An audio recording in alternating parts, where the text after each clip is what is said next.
through the air. In a way is what Mitchell's on about. ঘটনাটি ছিল আর্শদীপ সিং এর করা ওভারের চতুর্থ বলের সময়।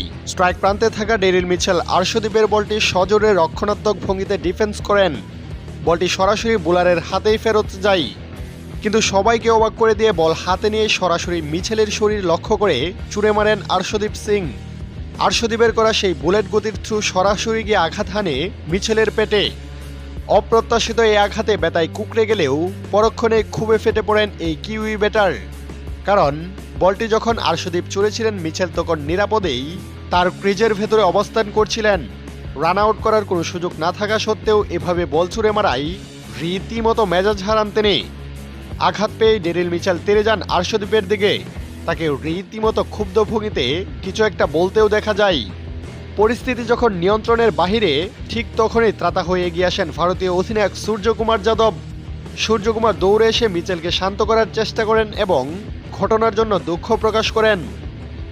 অধিনায়কের হস্তক্ষেপে শেষ পর্যন্ত পরিস্থিতি শান্ত হয় এবং খেলা পুনরায় শুরু হয়। এই ঘটনা নিয়ে সামাজিক যোগাযোগ মাধ্যমে ইতিমধ্যেই শুরু হয়েছে আলোচনা সমালোচনার ঝড়।